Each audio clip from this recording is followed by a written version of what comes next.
Coming up on Citrus TV News, a Connecticut plane crashed in East Hartford yesterday and killed one person on board. And the death toll rises in Aleppo after another airstrike hits the Syrian city. And the U.S. is halting deportations of Haitians after Hurricane Matthew tore through the country. Coming up.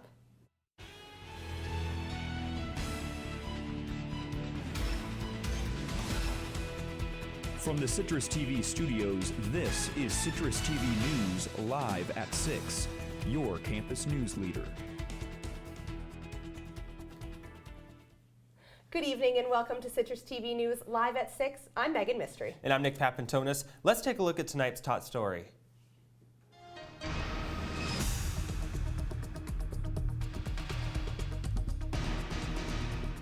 Video games are now ingrained in U.S. culture, but did you know they can help improve developmental skills? The Northern Onondaga Public Library at Cicero is now hosting a weekly event called Special Needs Gaming, where people with disabilities gather to play video games and board games on a weekly basis. Citrus TV news reporter Maria Cinti tells us more about what gaming can do for the brain. Good. Nice job. I think it's a great idea. They're learning new ways to play, to socialize. Merrick Slavinsky has been a special needs mentor for patient Sean over the past 4 years. He says that playing board games and video games has helped improve Sean's critical thinking and socialization skills. He's learning the way and the techniques as well, using his fingers, his hands, and he's motivated to playing. He's also sharing the time with the other players, so it does helping him a lot. Whether you're playing video games like the Wii or more traditional board games, the benefits of gaming go far beyond simply enjoying the activity. In fact, scientific studies show that gaming can improve the way your brain and body work, especially for people with disabilities. Lemoyne College professor Kathy Leogrand has been a gaming researcher and advocate for the past 12 years.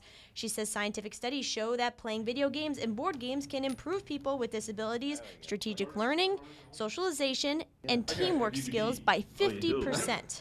I'm happy because I think there are a lot of kids whose needs weren't being met, and through just changing the way we deliver or expect things, we can have them be successful.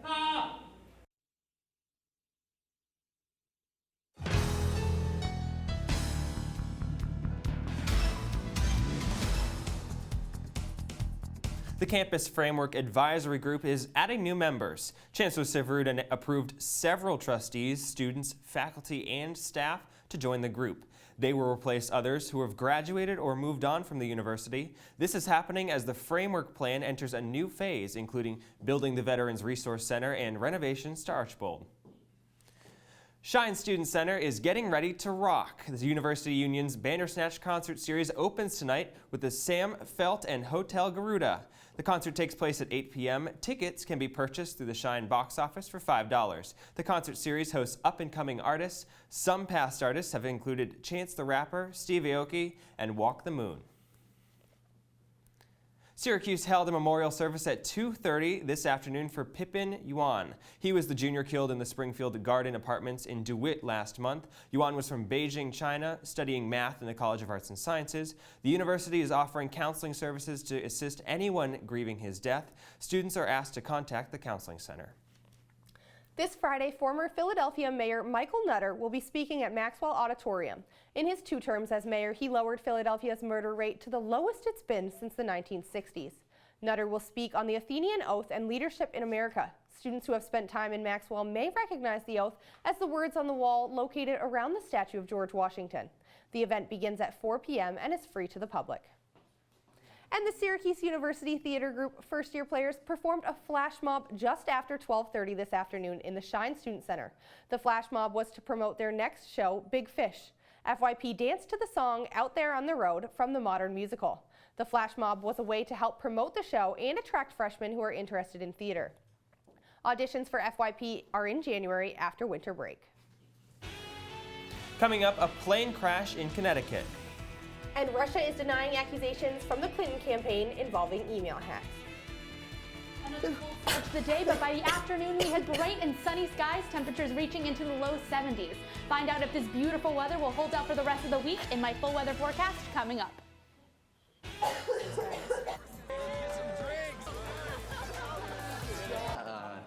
right? I'm fine. How many did you have? I should be fine. You should be. Go and step out of the vehicle for me. See ya, buddy. Good luck. So turns out, buzz driving and drunk driving, they're the same thing, and it costs around $10,000. So not worth it.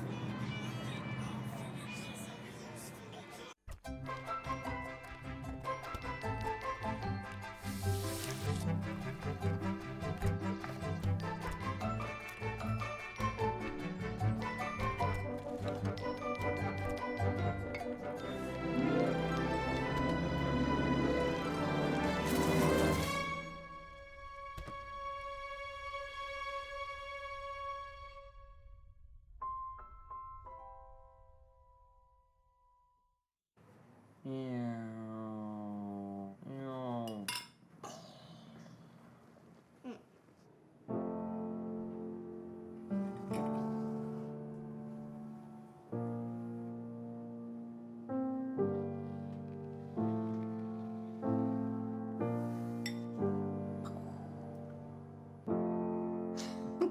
Visit aarp.org/caregiving for information on how to provide even better care for the person who wants to care of you. I want to eat apples and bananas. I need to eat apples and bananas. Why can't I eat? 1 in 5 children struggles with hunger in America. Support the Feeding America nationwide network of food banks to help provide meals to those in need. Join us at feedingamerica.org.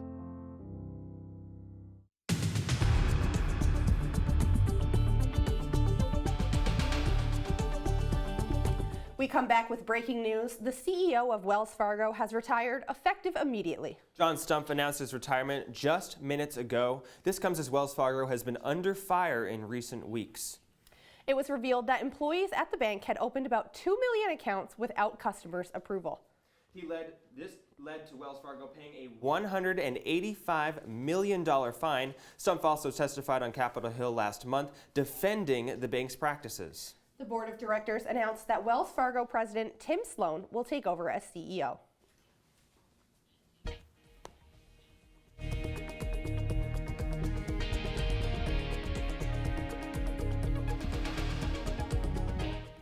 This also just in. Officials say the twin-engine plane that crashed in Connecticut yesterday was brought down intentionally. This happened, of course, yesterday afternoon.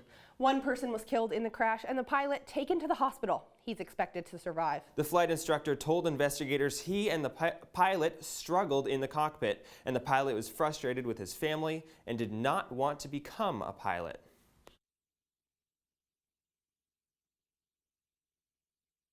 Support Republican nominee Donald Trump. Ryan informed Republican colleagues that he would instead focus on maintaining a Republican majority in the House and Senate. Some Republican congressmen tried to urge Ryan and others withdrawing support from Trump to reconsider. Ryan has clarified that he is not rescinding his endorsement, he's just focusing on party goals elsewhere. The House of Representatives was in a disarray earlier this week as Speaker Ryan tried to proceed with the day's agenda. According to a Goldman Sachs report, Hurricane Matthew will cost the United States about $10 billion. The Category 4 storm impacted over 1 million buildings, causing businesses to close up as far up the East Coast as North Carolina, putting thousands out of work. According to Goldman, the current figures make Hurricane Matthew the 22nd worst storm since World War II. And take a look at this. A Texas man fleeing police runs onto a busy highway. Watch as the man sprints across 4 lanes of traffic with cars flying by. The man jumps the median, and that's when the officer pulls out his stun gun. Other officers stop traffic while the man was handcuffed. The man is facing charges of evading arrest and theft.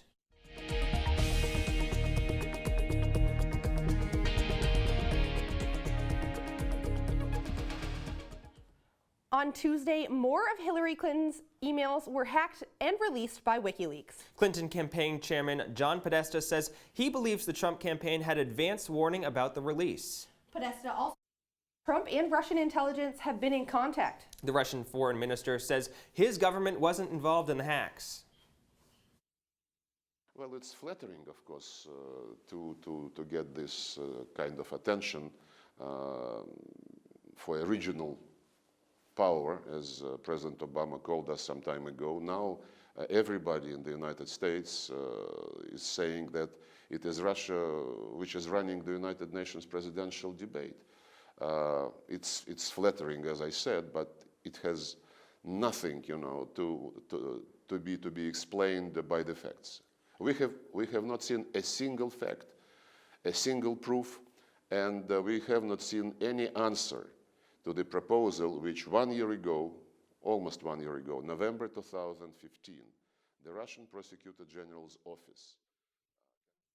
56 people have been killed in air raids in Aleppo, Syria. Aleppo has seen an all-time high in Russian attacks against the rebel-held sectors over the past few days. More than 60 countries have signed a letter asking the UN Security Council to resolve the fighting through political means. The United Nations says there's an urgent need for food rations and medical supplies. This morning, the U.S. government placed a temporary hold on the recent policy change that deports Haitians living in the U.S. without a visa. This comes after Hurricane Matthew ravaged Haiti. The storm killed hundreds of people and left thousands without food or shelter. Those people have a huge risk of contracting cholera. 1.4 million Haitians need life-saving assistance, according to the UN. A World Health Organization doctor says the most important aid we can give Haiti is the access to clean water. That's the only way we can control cholera in the long term in Haiti and elsewhere. And for those people who are sick of cholera, of course, the top priority is to treat them and give them access to treatment. And that's a concern today, as you understood, because of the damage to the healthcare facilities, right?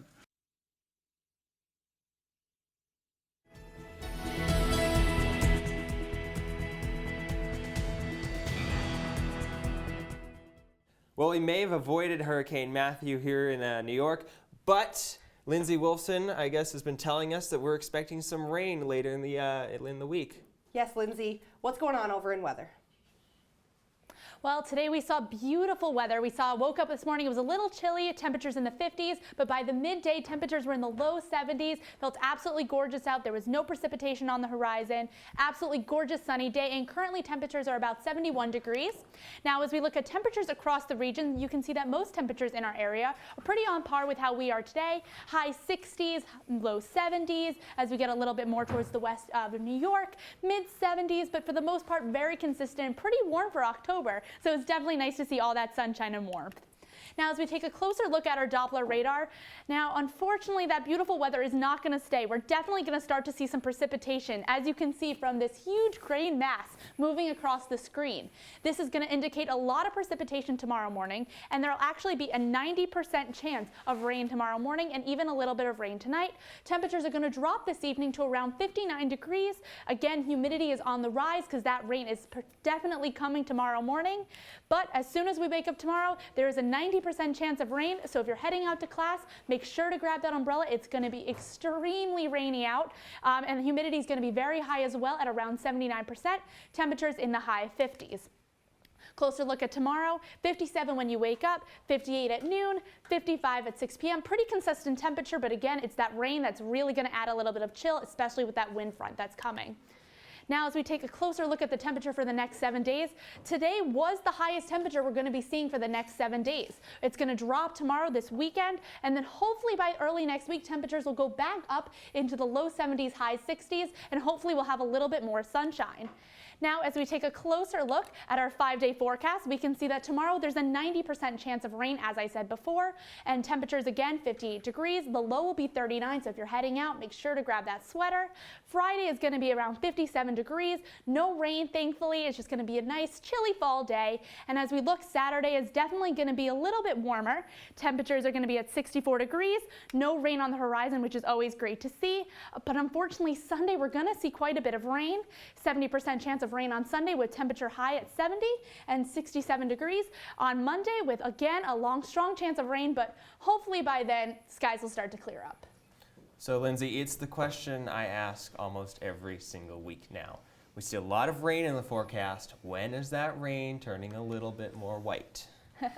Well, fortunately for us, it's definitely too warm, way too warm for snow. Freezing temperatures 32 degrees. We are way above that. So for a while, we're going to be seeing nice, cold rain, but definitely no snow on the horizon. All right, thanks, Lindsay. Coming up, Samsung is sending fireproof kits to their Galaxy Note 7 customers. And Toyota has issued a massive recall on their new line of Priuses. After the break.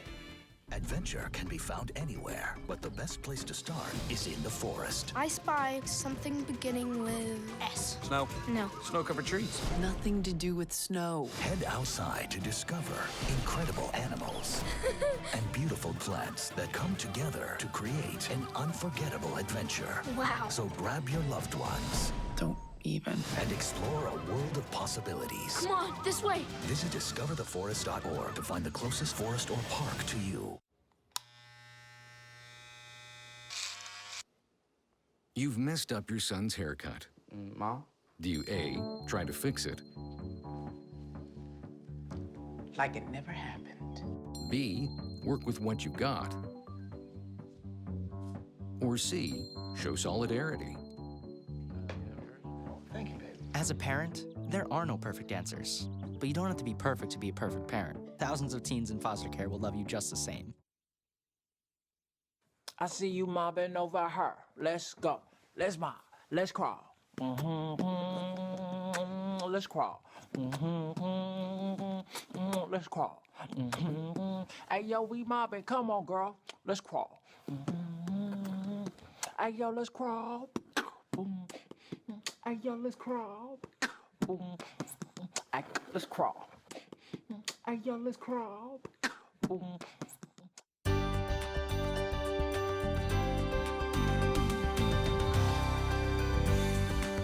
Turkey Hill recalled all of its ice creams labeled Dutch chocolate in 25 states, including New York. Rocky Road ice cream was mislabeled and packaged as Dutch chocolate ice cream. Rocky Road has egg and almond ingredients that could be dangerous to people who are allergic. All 48-ounce packages of the mislabeled ice cream with a sell-by date of May 23rd of 2017 were recalled. No reports of illness have been reported. A warning has been issued for patients using heart defibrillators. This comes after failed batteries resulted in 2 deaths. Those killed weren't able to start shock therapy because the batteries were depleted. Usually dying batteries give warnings months in advance. These obviously did not. There are currently 400,000 of that particular device worldwide.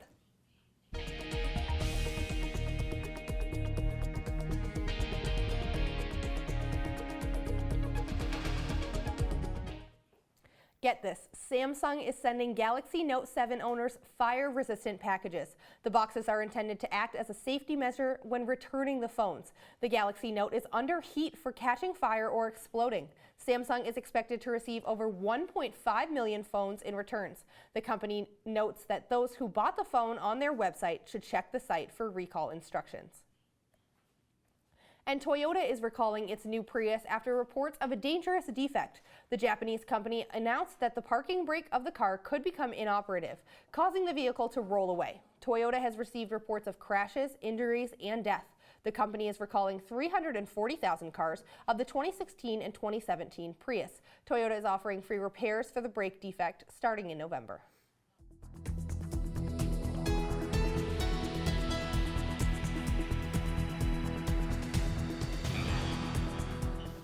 Kim Kardashian is suing an online media outlet for libel. The reality star was robbed at gunpoint last week. Just hours after that incident, MediaTakeout.com published an article claiming that Kardashian had lied about that assault. The article has since been taken down. Coming up in sports, SU football prepares for Virginia Tech. Both men's and women's basketball get some good news, and Tim Tebow is a miracle worker. But what else is new? Those stories and more when we come back on Citrus TV News, live at 6. This is the story of a boy who didn't talk for a long time. The boy liked things to always be the same. Any changes would scare and upset him. The unknown was an unfriendly place. The boy was very sensitive to lights and sounds. So he built secret hiding places where they couldn't get in. The boy didn't like looking people in the eye. He wasn't trying to be mean, it just made him feel uncomfortable. Sometimes he would flap his arms again and again. One day, I found out I have something called autism. My family got me help. Slowly, I found my voice and learned all the ways I could live with it better. Early intervention can make a lifetime of difference. Learn the signs at autismspeaks.org. Come on, it's not that hard. My big man fingers are having a problem with these little tiny buttons. Whoa, watch it there. Your blood pressure's gonna go through the roof. Tell me about it. I'm trying to learn how to get it down. Instead, it keeps going up. High blood pressure can increase the risk for heart attack or stroke. Learn how to keep yours at a healthy range. Ever hear a voice command? Just say text Barbershop to 97779. That's not what I said. Just give me that. Now my blood pressure's up. Here's your check.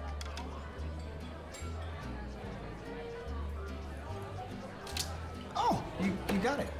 You know, since I got rid of my car, I really enjoy walking. Okay. Got it. No. Getting pulled over for buzz driving could cost you around $10,000 in fines, legal fees, and increased insurance rates. Oh, you're home early. You live with your mom? That'll set your game back a few years. Buzzed, busted, and broke. Because buzz driving is drunk driving.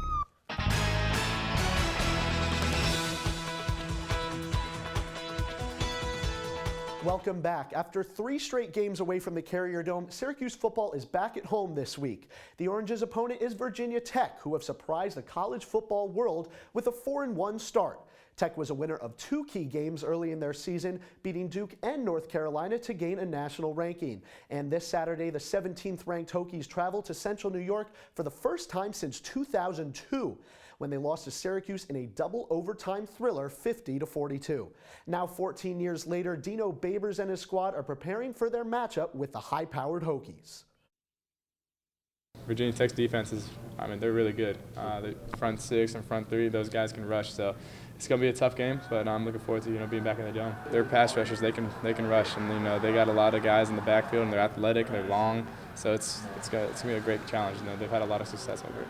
The toughest thing that's been going on so far this year is just to have the massive turnover in personnel and then to have to constantly reteach or go back to a certain level as the weakest link in your chain to start growing again, start building again on that foundation so that you can start doing more exotic things, offensively and defensively. I don't consider our coaches to be average. I don't consider myself to be average. And I thought that game we were just okay. We've got to be a lot better as coaches. And we've got to make sure that we're giving every opportunity for these young men to have an opportunity to go to a bowl.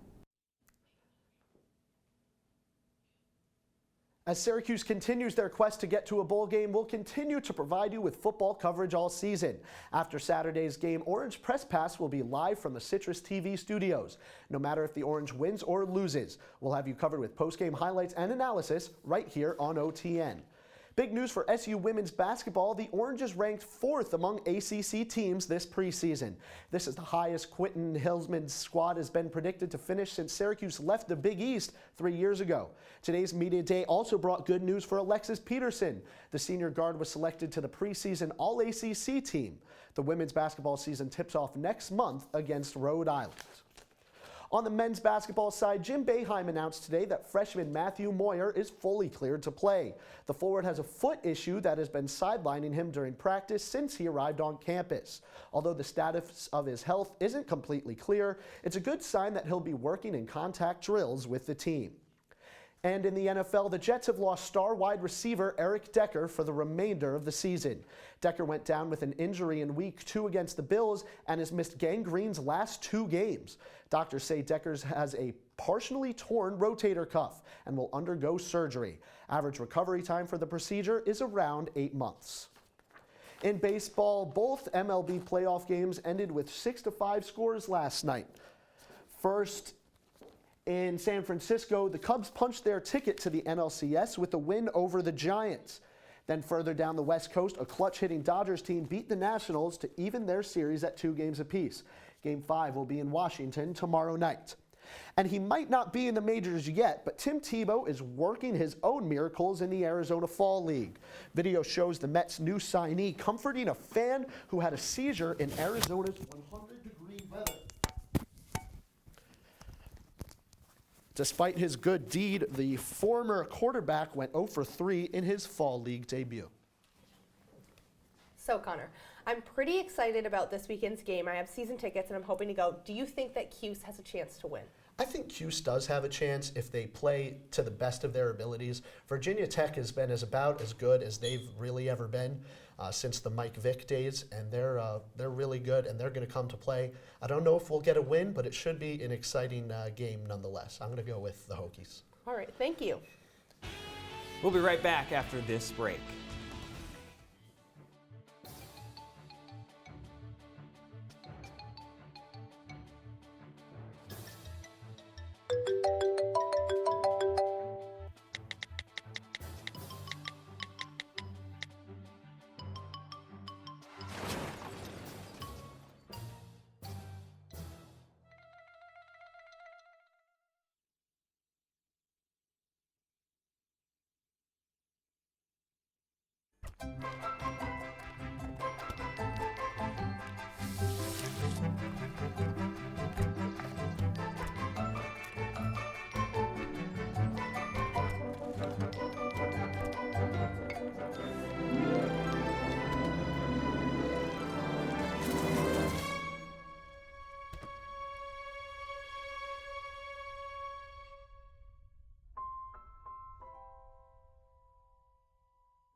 There's one thing you can never have sex without. It's not something you buy. Or something you take. In fact, there's only one way to get it. It has to be given to you, freely. It's consent. Because sex without it isn't sex. It's rape. Consent. If you don't get it, you don't get it. It's on us to stop sexual assault. Learn how and take the pledge at itsonus.org. When's it going to rain tomorrow? All right, Lindsay, when is it actually going to be raining tomorrow? Tomorrow when you wake up and you head to class, I'd make sure to grab that umbrella because it's already going to be raining. Oh, wow. And so we've been waking up with cold weather, after the long night. Are we expecting icy road conditions anytime soon? Not for a while, probably early next week. Temperatures at night are going to dip down into the 30s this weekend, but until then, icy road conditions won't be a real issue. All right, thank you very much, Lindsay. For those who love pumpkin spice lattes and all things pumpkin, McDonald's is offering up another way to get your pumpkin fix. This month, McDonald's in Japan will be offering pumpkin chocolate drizzled French fries to their consumers. They call this creation Halloween Choco Potato and launched the new menu item in celebration of the company's 45th anniversary in Japan. The pumpkin-flavored fries have been met with rave reviews so far. It has not been announced if the odd combination will be added to the McDonald's menu in the U.S. And I honestly don't think I want it to be. I think this is a very Japan thing to happen to McDonald's, and so I'd be interested to try it because I think the pumpkin with the potato and then just chocolate on anything. I know that ice cream and French fries, that's kind of good, a little bit of sweet and salty, but pumpkin, that might just be a step too far. Yeah, I think what I'd like to see next is for McDonald's Japan might be a chocolate-covered Whopper. Or that's a Burger King item, isn't that? That's a no one Big wants Mac. A chocolate-covered hamburger. But I think that's the next step. That's no, logical. They should have done like a pumpkin McFlurry, like pumpkin Oreo. Oh, there you go. Well, that's all the time we have for Citrus TV News Live at 6. Be sure to follow us on Twitter at Citrus TV News and like us on Facebook. I'm Papantonis. And I'm Meghan Mistry. Have a good night, Syracuse.